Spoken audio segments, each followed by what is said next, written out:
My name is Michael Zimmermann.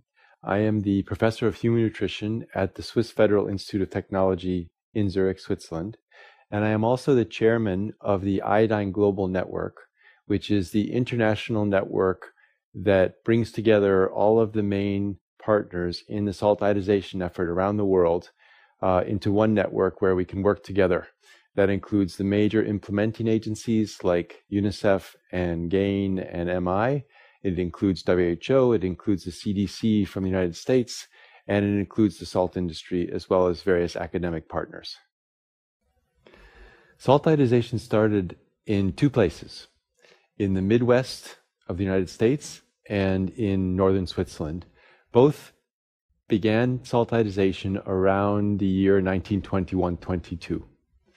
So the efforts in the United States were initiated in the Midwest, so in the states of Michigan and Ohio, and actually didn't last very long. They were discontinued. But the program that began in Switzerland in 1921 has actually continued as a national program to today. So it's a program that's almost 100 years old now. And what started in just a small couple of villages in northeastern Switzerland is now spread throughout the country, and Switzerland is completely covered with iodized salt.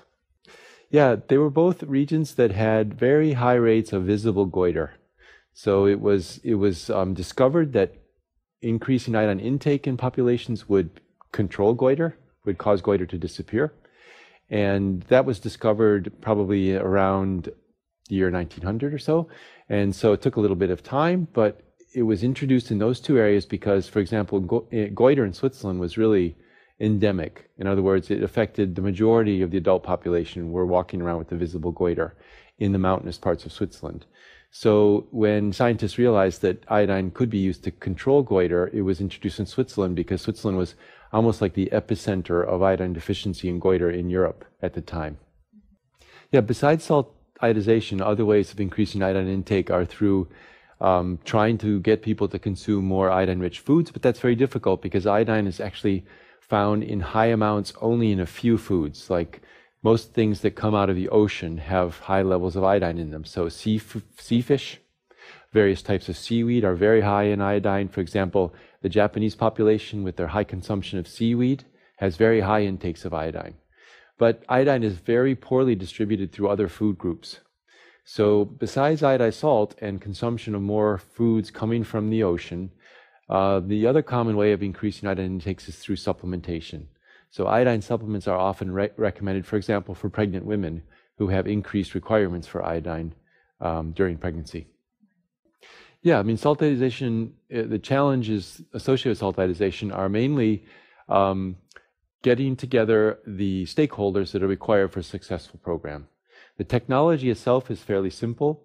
It involves adding either a liquid or a dry powder through a simple ribbon blender into salt, which is then packaged properly.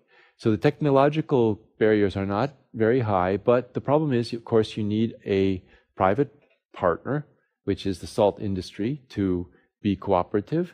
Usually, in order to get the salt industry to come on board and be a cooperative partner, there needs to be legislation in place from the government, and then enforcement of that legislation. So most challenges actually in salt iodization are not purely technological, but more building a stakeholder network, making sure that the salt industry is on board and feels ownership of the program. There's been a really rapid expansion of salt iodization programs across the world since about the early 1990s. It's estimated that by maybe in 1990, there were 120 countries who were iodine deficient based on goiter rates in school children. Only about 20 countries had salt iodization programs. Now it's estimated by UNICEF that more than 75% of affected populations around the world are covered with iodized salt, and the number of countries that remain iodine deficient on the national level has fallen to only 25. So we're making really rapid progress. There still remain some large countries which, for various reasons, still haven't introduced salt iodization and still remain significantly iodine deficient on the national level. Those countries include countries like Sudan, Morocco, Angola, countries like that. So we've made enormous progress, but there's still a ways to go. So, of course, one of the main emphases in most national programs for health programs is to reduce sodium consumption in populations in an effort to reduce blood pressure and cardiovascular disease. Now, salt is our vehicle that carries iodine in most countries. So it looks like on the surface that there's a discrepancy between these two programs because you want to reduce intake of the vehicle that you're using to carry iodine. But actually, there's no real discrepancy. And WHO has organized 2 large international meetings to discuss this issue. And out of those meetings has come the consensus that these 2 programs are actually perfectly compatible. Because iodine is only added at milligrams per kilogram or part per million levels to salt. So as programs to reduce sodium intake are implemented and salt intakes fall in the population, it'll be very easy to simply titrate up the amount of iodine added to salt so that basically we'll fortify at a higher rate if salt intake falls and thereby continue to supply adequate iodine through salt. So when we use salt as a vehicle for iodine, we don't talk about any benefits of consuming more salt. It's just about consuming less salt in like is recommended by most of the public health programs on sodium reduction, but we just want to make sure that all the salt that people are consuming is iodized and iodized adequately. Yeah, it's really been, for a long time, it's been kind of a paradox in the field of iodine nutrition in that Europe and the US to a certain extent as well have always given a lot of have made a great effort to try to correct iodine deficiency around the world in many low-income countries. But at home, they still remain iodine deficient in many areas. So many European countries remain mildly iodine deficient, particularly when you look at pregnant women. And it's basically because most European countries have not introduced national iodized salt programs. There's been very poor efforts at legislating iodized salt in many countries in Europe. I mean, things are changing, and over the last 10 years or so, there's been gradually an increase in salt iodization in Europe. I think the reason for the resistance has been that that goiter, visible goiter, has disappeared in many European countries, so that people don't feel the urgency of the problem anymore.